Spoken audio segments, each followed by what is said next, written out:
नमस्कार दोस्तों, स्वागत है आपका हिंदी नॉलेज शो में। तो दोस्तों, पिछले 24 घंटों में कुछ ऐसा हुआ है जिसने पूरी दुनिया का मार्केट धराशायी कर दिया है। चाहे चीन का स्टॉक मार्केट हो, भारत का स्टॉक एक्सचेंज हो या फिर यूरोप या ब्रिटेन, कहीं का भी स्टॉक मार्केट हो, सब बुरी तरीके से क्रैश कर गए हैं। और इसी वजह से दुनिया भर के तमाम निवेशकों के लाखों करोड़ों रुपए एक दिन में स्वाहा हो गए हैं। लेकिन इससे भी ज्यादा बुरी गत हुई है मुद्राओं की। उदाहरण के लिए आज भारत का जो रुपया है उसने सारे रिकॉर्ड तोड़ दिए हैं गिरने में। आज भारत का रुपया डॉलर के मुकाबले 81 रुपए को भी क्रॉस कर चुका है।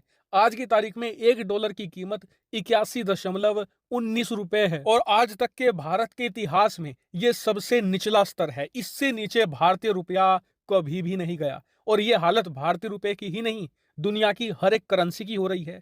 डॉलर के मुकाबले आप चीनी युआन की हालत देख लीजिए। पहले आपको 6.5 युआन में $1 मिल जाता था, लेकिन अब आपको लगभग 7.12 चाइनीज युआन देने पड़ेंगे $1 के लिए। इतना ज्यादा गिर चुका है चीनी युआन। वहीं ब्रिटिश पौंड की भी बुरी हालत है।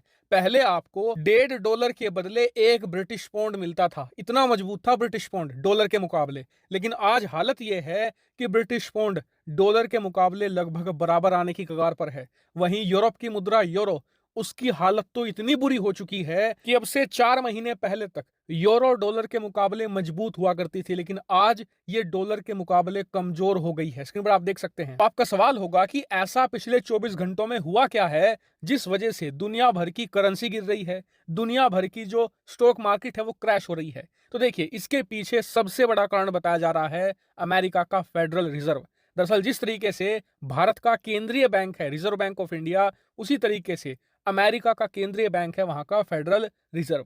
तो फेडरल रिजर्व ने एक बार फिर से इंटरेस्ट रेट को 70 बेसिस पॉइंट बढ़ा दिया है और कहा जा रहा है कि आने वाले समय में इसे और ज्यादा एग्रेसिव तरीके से बढ़ाया जाएगा। ऐसा क्यों किया जा रहा है? दरअसल कोरोना काल में अमेरिका की अर्थव्यवस्था बहुत ही ज्यादा स्लो पड़ गई थी।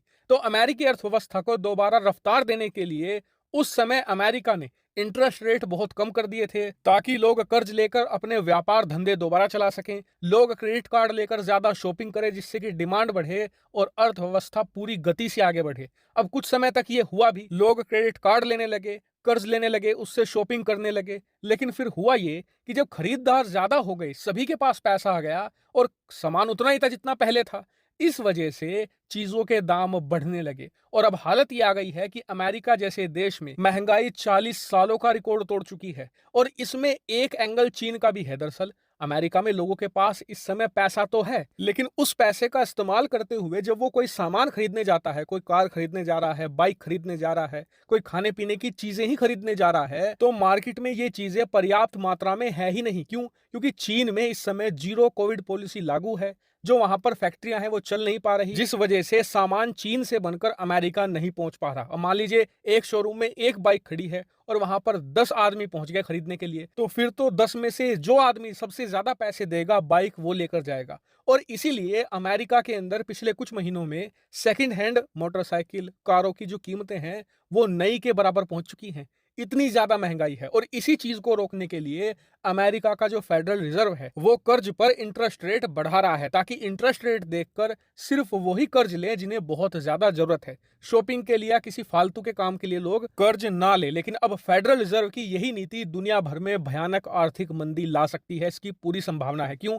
क्योंकि पिछले 1.5 साल में जब लोगों के पास खूब पैसा आया तो लोगों ने कई सारी चीजें खरीदनी शुरू कर दी, जिससे कि मार्केट में डिमांड बढ़ी। डिमांड को देखते हुए दुनिया भर की तमाम कंपनियों ने अपनी फैक्ट्रियां बड़ी करनी शुरू कर दी और इसी प्रोसेस में लाखों करोड़ों लोगों को नई नौकरियां भी मिली। और कंपनियां ऐसा इसलिए कर रही थी ताकि वो ज्यादा लोगों की मदद से ज्यादा सामान बहुत तेजी से बना सके। लेकिन अब ब्याज दर बढ़ने की वजह से लोगों के पास पैसा कम होगा।